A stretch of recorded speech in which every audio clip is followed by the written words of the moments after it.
Amis internet Thiès Info ñu ngi leen di ziar bu baax a baax j'espère que yéen a ngi ci jàmm et bienvenue à notre rendez-vous nii lay demee chaque mardi rek ñuy fas yéene di waxtaane li nga xamante ne si mooy géopolitique ak monsieur Niang tey nag bala ma leen ñëwal ci li nga xamante ne si moom la ñu fas yéene waxtaane damay bàyyi monsieur Niang mu nuyoo ñu daal di ñëwaat ci li nga xamante ne si moom la ñu fas yéene waxtaane monsieur Niang. asalaamaaleykum amis internet Thiès Info ñu ngi leen di nuyu bu baax comme à l'accoutumée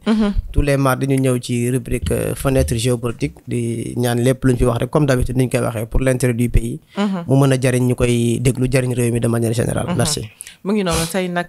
suñu waxtaan dañ koy scinder en deux parties première partie bi ñu fas yéene waxtaanee li nga xamante ne si mooy visite de son excellence en Guinée-Bissau son excellence Bassirou Diomaye Diakhar Faye dafa demoon fële ca Guinée-Bissau daal di daje ki nga xamante ne si mooy Umballo daañu ko waxtaanee daañu waxtaanee aussi li nga xamante ne si mooy dialogue national bi nga xamante ne si ni ki suba rek la war a daal di am lu ko wundu ak yan point lañu fa nag daal di fas yéene waxtaanee ak exactement lan mooy biwu dialogue bi ñu fas yéene ko waxtaanee mais monsieur Niang tey ji laata la ñuy commencer sax nag mooy visite bi nga xamante ne si son excellence def na ko fële ca Guinée-Bissau son excellence dafa demoon Guinée-Bissau ki nga xamante ne si mooy Umballo invité ko mu dem defi li nga xamante ne si mooy visite d'état visite d'état boobu monsieur Niang kan moo ciy gën a profiter ci Sénégal dañoo jug dem defi visite d'état pour lan en fait oui visite d'état bi ci contexte bi quand même li nga wax lu am solo la lu jar a jàngal la parce que depuis l'indépendance de la Guinée-Bissau parce que Guinée-Bissau il faut rappeler que bokk na ci état yi mujj am indépendance fii en Afrique en 1974 la am indépendance donc vague indépendance yi daan am dans les années 60 moom bokk ci woon colonie portugaise la woon donc de 1974 ba nii pour la première fois benn chef d'état sénégalais dem def visite d'état parce que visite état yi président yi du moins dafa bëri ay ordre protocolaire quoi visite privée am na visite de travail et cetera mais visite d'état dëggantaan mi ngi door a am pour la première fois pour l'état du Sénégal et c'est sur la demande de la Guinée-Bissau donc de Umballo que le président Bassirou Diomaye Faye répondre ci appel bi quand même mais nag mu nekk lu stratégique loo xam ne bu ñu duggee ci waxtaan bi dinañ xam ni njëriñ li ak enjeu yi nekk de part et d'autre effectivement vous l'avez tantôt dit mu nekk première fois benn président jóge fii Sénégal ngir dem defi li nga xamante ne si mooy visite d'état gars yi nag di laaj ndax affaire est-ce que en fait du rupture est-ce que ñi nga xamante ne si ñoo fi bees ci nguur gi changé wuñ doxalin comparé ak ñi nga xamante ne si ñoo fi njëkk ni nga xamante ne si ñoom lañ doon doxalee oui effectivement il y a deux dimensions yu ñu mën a gis ci démarche diplomatie Sénégal am na rupture am na continuité parce que am na lu ñuy wax les amis traditionnels wala les partenaires traditionnels du Sénégal nga xam ne Sénégal ay wax dëgg yàlla ay naataangoom lañ ci àdduna bi ñu gën a lëkkalool yoo xam ni gis nañ le président dem fa mais tamit gis nañ benn tradition bi loo xam ni quand même c'est une continuité man du ma ko wooyee rupture mais continuité la pour dire vrai parce que visite yi chef d'état yi def bu ñëwee président njëkk a dem ci suñu sous-région bi loolu day wane ni diplomatie d'abord ça commence par un bon voisinage parce que boo defaree sa ginnaaw ba mu rafet defar ak say relation Europe defal kook Asie defar kook Amérique latine tey sa voisin immédiat amoon ñoom ay relations diplomatiques yu baax aussi ça ne servira à rien surtout adduna bi nga xam ne léegi enjeu sécurité dafa dugg bu baax ci diplomatie nekkatul politique ak économie kese donc sécurité bi da ciy jouer sur le plan militaire da ciy jouer donc vraiment mën nañ ko gis benn rupture quand même rupture bi ñu ci xaw a gis rek mooy le duo tandem Sonko Diomaye bi dañoo gën a insister nag dans la sous-région presque pratiquement sous-région bi ratissé nañ ko mën nañ ni vraiment am na pays yu ñu dem ay 2 fois le cas du Mali am na pays yoo xam presque sous-région immédiate moom pratiquement parcouru nañ fi ratissé nañ ko donc loolu aussi mën nañ ko gisee comme rupture vraiment léegi sànq aussi ci sa biir wax yaa ngi wax ay affaire de enjeu yan enjeu tey jii li nga xamante ne si mooy Guinée-Bissau ak Sénégal daal di mën a tënk ci wàllum sécurité wala ci wàllum coopération économique wala dara est-ce que mën nañu xaarandi ay partenariat wala yu mel oui bien sûr am na sax ay partenariats historiques parce qu'il faut rappeler que Guinée-Bissau relation ak Sénégal mën nañu gis historique parce que Guinée-Bissau bu ñu fàttalikoo tuuti histoire indépendance am mi ngi ko jot à l'issue d'une guerre coloniale Guinée-Bissau dafa guerre avec l'armée Portugal pour mën a am indépendance am en 1974 jamono yooyu Sénégal moo nekkoon base arrière Guinée-Bissau donc état Sénégal boobu amoon na indépendance bu yàgg sous Senghor mais état du Sénégal ak les intellectuels sénégalais ak les hommes politiques sénégalais dañ daan défendre la Guinée-Bissau à travers l'ONU à travers yenn instances yu mag yëpp mais aussi sur le plan militaire am na sax ay études yu wax ni Sénégal daan na jàppale le PAIGC parce que mooy parti bi xeexoon indépendance parti africain pour l'indépendance de la Guinée et du Cap-Vert Amilcar Cabral nekkoon fa un homme très célèbre bu ñëw jàgg ci ñëw Sénégal bëggoon Sénégal aussi donc ñu wax sax ne Sénégal daan na soutenir le PAIGC sur le plan militaire kon relation yi booy xool c'est historique quand même bon beneen bi mooy sur le plan culturel aussi parce que boo xoolee dans au sud de la Casamance ak la frontière Bissau-guinéenne pratiquement on a les mêmes peuples yu ci bëree bëri bokk les peuples Mandiak les peuples Pepel ay peuples ay Balante et cetera yoo xam ne de part et d'autre on les retrouve non seulement en Casamance mais aussi boo demee Guinée-Bissau da nga fay am donc loolu aussi mu nekk benn ancrage culturel bu ci nekk mais tamit relation yi renforcé wu sur le plan économique aujourd'hui par exemple Guinée-Bissau le premier partenaire commercial de la Guinée-Bissau en Afrique c'est le Sénégal parce que premier partenaire économique Guinée-Bissau de manière générale c'est le Portugal ancienne puissance coloniale bi mais premier partenaire am ki koy fournir premier fournisseur africain de la Guinée-Bissau c'est le Sénégal en produits hydrocarbures en produits alimentaires ay et cetera et tout vraiment bari na ay kii yoo xam ni Sénégal donc partenariat bi daf ci am doole par rapport ak Guinée-Bissau donc loolu mu nekk sur le plan économique mais aussi mu amaat yeneen enjeux yu ci feeñ ci visite bi parce que Embalo bu ñu waxoon actuellement nii il est dans une situation un peu compliquée en Guinée-Bissau donc il faut rappeler que moom ndax non seulement dissoudre na assemblée bi son mandat est arrivé en terme mu prolongé ko bon en tout cas évoqué na ay questions de sécurité yu tax ne mënta tenir élection yi et puis ay benn tentative coup d'état bu fa amoon et tout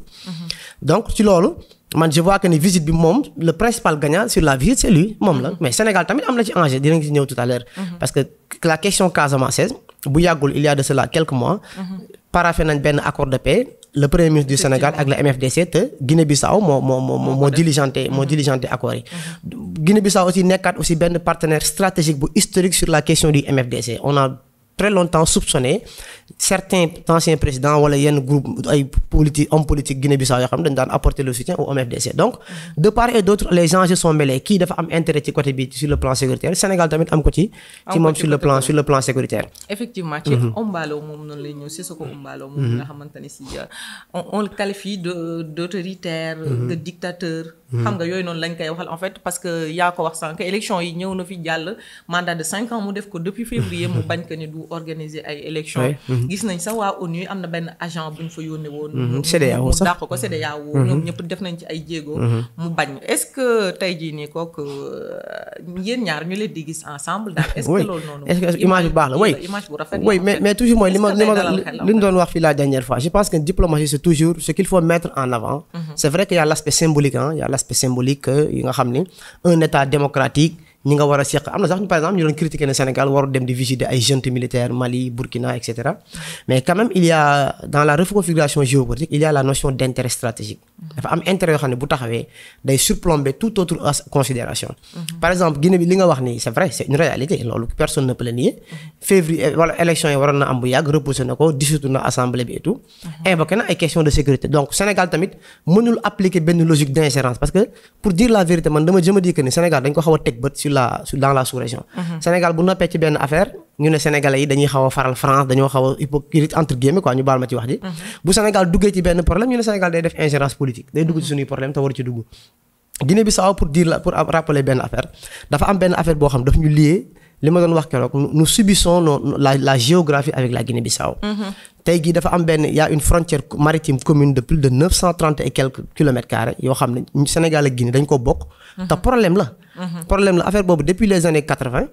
dañ ko seqoon a Guinée-Bissau mooy frontière maritime boo xam ni dafa am ay ressources pétrolières sax yu fa feeñ pétrole offshore la bu ñu découvrir mais problème bi mooy comment il faut partager ça amoon na ay kii yu ñu ki amoon boo xam ne tribunal de la dem nañ ba ay tribunal de la Haye pour dire la vérité waaw parce que àtte nañ ko jox Sénégal dëgg parce que dafa nekk ci benn bassin continental ñu koy wax un dôme flore la tudd site bi bon mu nekk entre les deux bon avec li ñu ma doon wax la dernière fois sur les conséquences de la conférence de Berlin là Sénégal Afrique ni ñu ko diviser même aujourd'hui les Africains dañuy am problème mu wax ne sama dëkk fii la yem fii ba su dëkku jàmbur fële la commencé wala frontière yi ni mel frontière maritime boobu nekk un grand problème en 1900 vers les années 79 atteint nañ ko jox Sénégal dëgg 89 du moins voilà ñu ñëwaat en 91 ñu confirmer le tribunal d'arbitrage de la Suisse jox dëgg Sénégal d'ailleurs en 1993 ñu taxawal benn comité tuddee ko agence de gestion et de coopération pour ñu gérer affaire bi trouver benn consensus li ñu trouvé woon d'accord mooy les ressources halieutiques yi nga xam dafa nekk ci espace maritime bi ci bassin continental Sénégal Mali Guinée-Bissau bi Sénégal day jël 50% ci ressources halieutiques yi mooy jën yeeg ay cuir et tout Sénégal day jël 50% Guinée-Bissau jël 50%. Sur les ressources hydrocarbures nga xam ne ay pétrole la ak yu mel noonu te Sénégal moo ci yàgg investir Sénégal day jël 85% Guinée-Bissau jël 15%. Décision boobu en 2021 des députés Bissau-Guinée dañ ko daaneel dañ ko dàq dindi ko. Ah bien sûr. Ah oui, bon. Oui, ça peut paraître bizarre, mais quand même, attention. C'est pas que ni Sénégal moo jékki-jékki tëbal loolu c'est des considérations historiques yoo xam ni accords yooyu bi li ma wax sànq bi ñu koy diligenter di ko def. C'était sous l'égide de la France et du Portugal, ancienne puissance coloniale yi sax ils ont servi de témoin. ñu jox dëgg Sénégal. Mais aujourd'hui le Sénégal ne peut pas faire de forcing ci affaire boobu. En 95 consolidé waat nañ ko jox Sénégal dëgg. Mais toujours ressources naturelles yooyu Sénégal mënaguñ ci am accès boo demee tey gis sur le rapport de ITIE initiative de transparence pour les initiatives extractives du Sénégal ITIE da ngay gis ne. Accord bi ba léegi c'est en vigueur d'ailleurs on parle de 85% noonu ma la ko waxee. Maintenant il y a même des kii yoo xam ne on ne comprend pas par exemple on dit que sous Macky Sall il a essayé de je ne sais pas on parle d'accord secret moom mu defoon 70 sur 30 mais toujours les députés Bissau-Guinée dañoo bañ décision boobu. ah ñoom léegi lu ñu bëgg 50-50. oui man déglu naa ay députés Bissau-Guinée ils prennent l'exemple du Maroc surtout GTA bi. bu tortue arménienne bi ñu ne voilà pourquoi boobu Sénégal ak Guinée Mauritanie dañoo def 50-50 pourquoi Sénégal bëgg a def ak ñun 85 sur 15 wala 70 sur 30 donc loolu lépp nekk ay enjeux yu ci am yoo xam li ma la waxal sànq des genres de historique am na ci culture am na ci économie am na ci politique am na ci sécurité am na ci parce que problème boobu est-ce que le Sénégal doit forcer pour faire ça Sénégal du état buy forcer ci yu mel noonu mais quand même les ressources naturelles ñu études yu bari wane na ni la plus grande partie c'est dans la zone sénégalaise maintenant nan lañ war a mën a def ba trouver un cadre d'accord pour liggéey ci loolu war a nekk démarche bi te pour rappel démb par exemple ci sommet bi visite d'état bi y avait le ministre de l'énergie Birame Souleye Diop demoon na te loolu c'était juste pour arrondir les angles ci côté boobu parce que problème boobu il va falloir ñu régler ko une bonne fois pour toutes xool nan la ñuy liggantee cette question de litige territorial boobu ak la répartition des richesses halieutiques bi ça ne pose pas problème mu jën yi moom vraiment pêche bi posul problème mais le problème des hydrocarbures yi mooy le véritable et ça se comprend quand même parce que pétrole ak fi mu toll ci àdduna mais il va falloir faire preuve d'un leadership avéré benn tendance géopolitique bu leer pour Sénégal mën ci am sinon ressource bi dafay nekk te du jariñ kenn te loolu ça n'a pas de sens vraiment kay mu nekk foofu tege rek jëriñul kenn léegi tey fi ñuy terminer première partie bi monsieur Niang mooy dañu gis que Sénégal comme li nga ko waxee sànq rek xaw na ratisser presque pays Afrique yëpp est-ce que tey jii nii nekkuñu di def li nga xamante ne si wala boog nekkuñu di mbébét li nga xamante ne si mooy recomposition des axes d'alliance en Afrique de l'Ouest oui c'est la réalité loolu mooy li am sax parce que tey jii Afrique de l'Ouest bi nee naa la recomposition géopolitique bi fi am c'est inédit musu fi am tey jii parfois tu te poses des questions il y a pas longtemps le Qatar a wane na ay intentions pour passer par Abidjan pour mën a am gën a am ancrage sur l'Afrique de l'Ouest Maroc mi ngi def ay tentatives ay kii yu mag à travers son port là pour gën a installer wu en Afrique occidentale les pays ñoom ñi seq Afrique occidentale bi Togo mi ngi def ay efforts à travers son port là pour ñëwaat sur la scène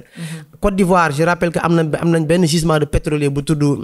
Kalao la tudd ñoom it ñu ngi wane ni ils peuvent satisfaire la demande au niveau de demande hydrocarbure bi am dans la sous-région et tout Sénégal war repositionner waat AES taxaw fee nekk une force bëgg na ñoom dañoo créer seen monnaie dañoo créer seen drapeau bëgg a nekk une union ba pare am ak relation les autres pays de la CEDEAO donc mu nekk un ensemble d'intérêts li nga wax sànq une reconfiguration des axes stratégiques boo xam ni il va falloir que vraiment les tendances se dessinent ku ci nekk xool fi sa intérêt nekk nga mën a mais Sénégal nag pour dire vrai dafa am benn tradition bu historique bu mu am ci géopolitique démarche diplomatique ak géopolitique Sénégal du état je dirais extrémiste en matière de diplomatie Sénégal état wu consensus la état d'équilibre la yàgg a jouer sur la diplomatie et je pense que loolu pour rien au monde waruñu ko bàyyi dañoo war a continuer ci élan boobu te gars yi ñu ngi ci quand même franchement ils sont en train de réussir ça ok léegi dañuy dugg ci li nga xamante ne si mooy deuxième partie suñu waxtaan bi muy dialogue national bi nga xamante ne si suba la ko son excellence daal di woote dialogue bi looñu ci mën a wax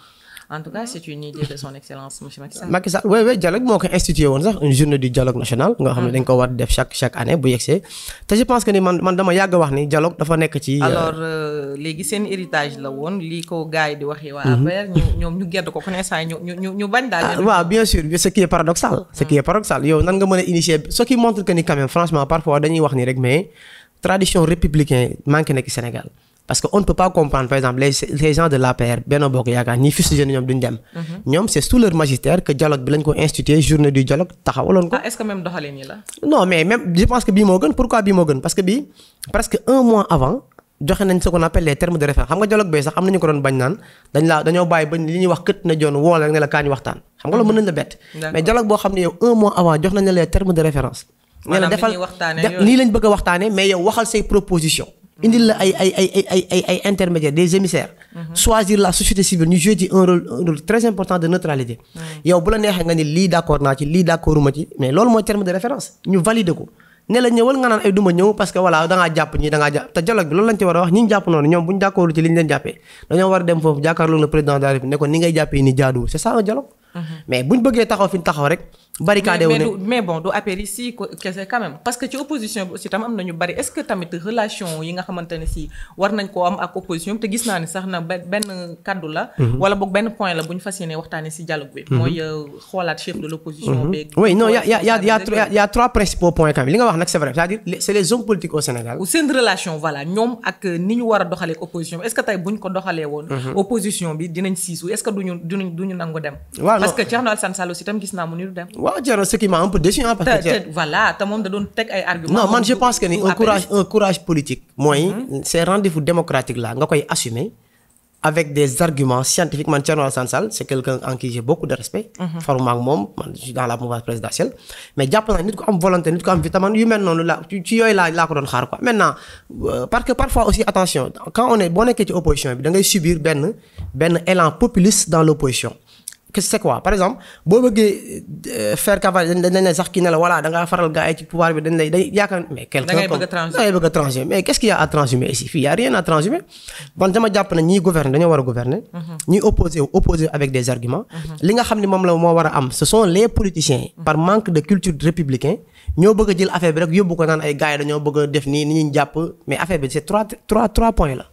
premier point bi on parle d'un processus électoral. Deuxième point bi on parle des libertés démocratiques et cetera. Troisième point bi voilà médiatique et tout. Troisième bi ñu wax affaire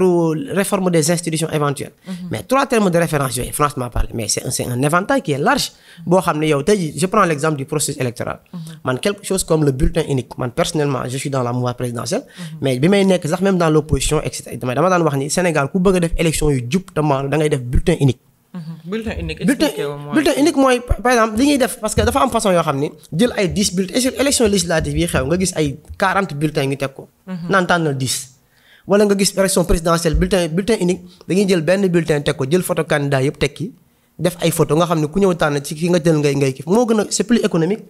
moo gën a gaaw en termes de vote te c'est plus crédible. en termes de maanaam ñu jël candidat yëpp boole leen ci benn oui bien sûr mais Sénégal léegi boo ñëwee da nga koy couper xanaa. non waaw non y a plusieurs façons am na yoo xam da ngay cocher am na yoo xam da ngay def benn signe am na yoo xam ne encre indélébile bi nga ci teg on peut trouver des astuces daal mais dañu gis ne dafa gën a wóor gën a jub. gën a économique gën a gaaw. d'accord mais la plupart du temps au temps de Macky Sall propose. mais boobaa di nga gis ku war a tâche. non yooyu c'est des cas qui yooyu mi ngi mel ni nga ni ma bulletin yi ñu teg des fois nga gis bulletin nul xam nga ci urne boo demee da ngay bulletin nul donc un processus électoral n'est jamais parfait. mais dafa am benn pourcentage benn seuil de perfection boo xam ne bu ñu ko atteindre rek jàpp nañu processus bi baax na. processus élection mënta ñàkk bourrage d'urne mënta ñàkk bulletin nul mënta ñàkk ay problèmes yu am fee carte yi yeggul fee yooyu mënta ñàkk. mais yooyu ban seuil ban pourcentage la am par rapport au scrutin globalement c'est ça qu'on va essayer de voir. mais point yu mel noonu ñoom il devait aller ci dialogue bi dem jàkkaarloo le président de la République wax ko. te man en voyant quelqu'un comme le président Bassirou Diomaye Faye en tout cas man je me dis que ni parce que ñoom li ñu war a xam te nangu ko. mooy le président de la République du Sénégal c'est pas Ousmane Sonko. ñoom aussi il va falloir qu'ils se mettent ça dans la tête quoi cette peur bleue qu'ils ont sur Sonko là Sonko ni mu leen amadoué tiital leen fu ñu toll Sonko du président Sénégal. Diomaye mooy président de la République du Sénégal. Et c'est Diomaye qui a convié au dialogue. Ousmane Sonko ne sera juste que quelqu'un comme tout le monde président chef de parti premier ministre d'accord mais bu ñu demee seen i démarches ak seen i doléances. waaw d'accord il va piloter parce que loolu c'est son statut mais ñoom bu ñu demee l'opposition. C'est son statut bien sûr. Parce que bien sûr parce que Diomaye démissionne kii chef de parti bi nekkatu ci. donc c'est Sonko qui est à la fois premier ministre et chef de parti de la majorité. mais loolu mënuñu ko bañ parce que opposition tamit jeu politique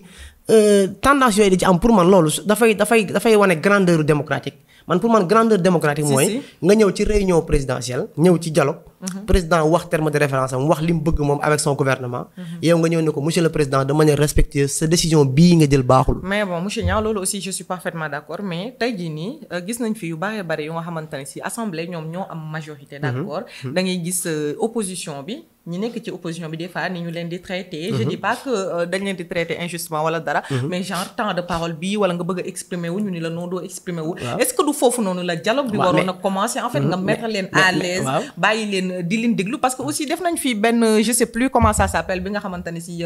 mooy bi président Ousmane Sonko di tontu assemblée questions yi dañ ni 2 questions pour l'opposition et 8 questions pour les pacifiants. Très bien je suis parfaitement d'accord ma li ngay wax ni très bien vous me donnez raison moom ci pertinence dialogue bi xam nga loolu lu ko indi loolu c'est le fonctionnement du règlement intérieur de l'Assemblée nationale. Règlement intérieur de l'Assemblée nationale mooy décliner temps de parole. xam nga assemblée day am majorité. am groupe d'opposition am nga ay non inscrits am ay groupes parlementaires léegi en fonction des groupes parlementaires yi nga am ak en fonction kii ci lañ leen joxee temps de parole mais loolu c'est l'occasion de le dire c'est l'occasion parce que pour dire la vérité il y a des imperfections dans le processus électoral am na yoo xam ni baaxul li ñu koy doxalee parrainage bi c'est un grand problème au Sénégal dañu koy defee laaj nit ñi ay 1% 0,8% ñuy wër fii parrainé doublon nanga mu nekk un casse-tête mais dañ ko war a régler une bonne fois pour toutes est-ce que par exemple l'article bi génn Ousmane Sonko sur le processus électoral là nga xam naan ay candidat électeur boobu est-ce que dañ ko war a bàyyi comme ça dans la constitution mooy bu ñu la condamné waroo nekk candidat mais loolu bu amee man nee naa parti politique bu jubul bu la neexee kenn dootul nekk candidat parce que mën ngay dawal sa oto sax benn alkaati jàpp la ne la port de ceinture défaillance wala dara ni nga taale kii wala outrage à un agent de l'État ñu dem nga fëgg la 6 mois avec sursis ne la doo nekk candidat tu te rends compte da ngay am casier judiciaire bu ñu saate parce que da ngaa def benn délit boo xam ni tu as 6 mois avec 6 mois de sursis 6 mois de sursis c'est très facile diffamation boo ko defee 6 mois de sursis la mais amnistie bi c'était pour ça non waaw mais pour ñu mën a joxaat gars yi deuxième chance très bien mais amnistie c'est pas une solution parfois parce que amnistie bi gis nga lim indi amnistie à chaque fois ce n'est pas une solution parce que mënoo jël benn amnistie du ay fait ci benn temps lay couvrir dafa am amnistie à chaque fois boo ko defee di nga gaañ ay nit ñoo xam ne seen yoon nekku ci woon nga yóbba c'est le problème qu'on a aujourd'hui effectivement on a amnistié pour régler un compte politique benn situation politique lañ bëgg a régler mais ces morts là ñi dee ñi ñàkk seen alal ñi ñàkk seen i cër ñooñu est-ce que l'amnistie peut régler leur problème mais on peut les dédommager parce que de toute façon mënuñoo defaat ba ñu dee c'est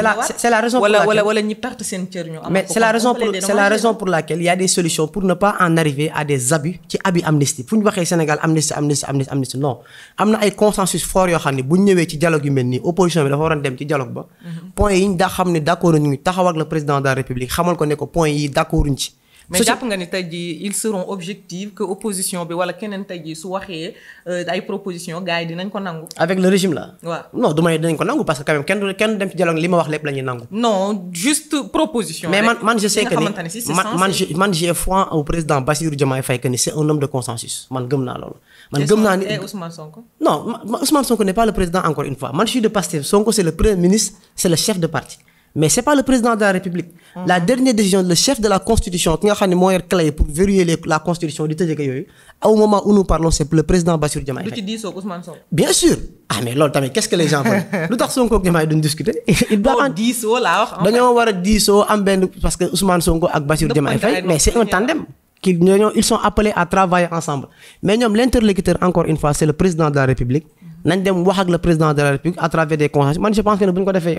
en tout cas tout lépp loo xam ne day consolider la démocratie sénégalaise. man je pense bien que le président Bassirou Diomaye Faye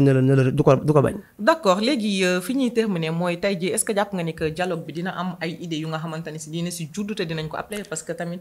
ça fait un bon bout de temps ñuy def li nga xamante ne si mooy dialogue. sans pour autant que ñu gis li nga xamante ne si mooy résultat wala application. yi nga xamante ne si waxtaanee loolu lépp ça dépendra de la sincérité ci ñin ñi koy def. dialogue bi ko def ay partis politiques lañ rek y a la société civile y a les syndicats et cetera am na bari na ay associations yu bari ñu fa convier. aujourd'hui moo jëlee exemple le problème du chef de l'opposition au Sénégal ci ban critère lañ ko war a définir est-ce que dañ ko war a définir ci cadre ne. ki nekkoon deux voilà mais est-ce que Amadou Ba est toujours dans le Benno Bokk Yaakaar c'est un problème présidentiel nekkoon na fa mais législative bi dafa demal boppam. mais n'empêche. voilà mais c'est un problème est-ce que léegi. mooy li ma doon wax sax Khalifa Sall mu ngi ko doon tooñ. nan ko amul charisme mais madame foofu la débat bi war a nekk débat bi ñuy waxtaanee nii. mu intéressant passionnant ci nit ñi. loolu ci dialogue ba la safee homme politique yi toog. ñu ku ne di ko proposer mais quand même on ne peut pas les juger que ñu bañ a dem parce que joxuñu leen woon opportunité wax ba ñu war a wax. oui man seen ñàkk dem bi pour man c'est juste un calcul politique rek. ils veulent calcul politique là ils veulent noyer les projets du régime voilà boo nee ni dañoo impopulaire. te ils vont se rendre compte que ni ce sera le contraire. le dialogue va passer le dialogue va réussir les gens vont y répondre. ah oui bien sûr c'est dommage quand même le dialogue va passer. yàlla baax na yal nañ si yàlla yóbbu ak jàmm te lépp lu nga xamante ne si wax nañu ko fa mu nekk njariñu sénégalais yi. incha allah bu ñu ko génnee aussi tamit ñu appliquer ko parce que gars yi tamit ñu ngi xaarandi jeunes yi femmes yi. vieux yi ñëpp ñu ngi toog di xaar lu mën a jóge ci li nga xamante ne si mooy dialogue boobu. te mu nekk njariñ ci Sénégal yi. parce que ñun intérêt Sénégal moo ñu. c'est ça merci monsieur Niama bàyyi la nga def sa dernier mot. waaw ñu ngi nuyu ami internet yu ngi doon teewlu yëpp di nuyu mbokk yi nekkoon ci technicienne bi ci appareil technique bi. Debo Kanasatou ak mboolem ñu ngi doon teewlu merci beaucoup. mu ngi noonu monsieur Niang c'est toujours un plaisir de vous écouter ñu lay jaajëfal bu baax a baax am na solo macha allah Aïcha mbokkenti not yi maa ngi leen di ziar yéen aussi ñi nga xamante ne si yéen ànd ak ñun saa su ne rek ci suñu rendez-vous bi chaque mardi di waxtaanee li nga xamante ne si mooy jeu politique amuñu seen fay ñu ngi leen di ziar bu baax a baax Kanasatou ak Daba ñoo nekkoon ci technique bi ma leen di ziar bu baax a baax ziar équipe technique Thiès Info bi yëpp jox leen dig daje ba mardi prochain incha allah ci beneen numéro géopolitique fenêtre sur la géopolitique ñu fas yéene waxtaanee beneen sujet bu nga xamante ne si am na solo waaye it ñeel na li nga xamante ne si mooy askan ak suñu gaal jaa ngeen jëf jox leen dig daje ba mardi incha allah bonne suite de programme sur Thiès Info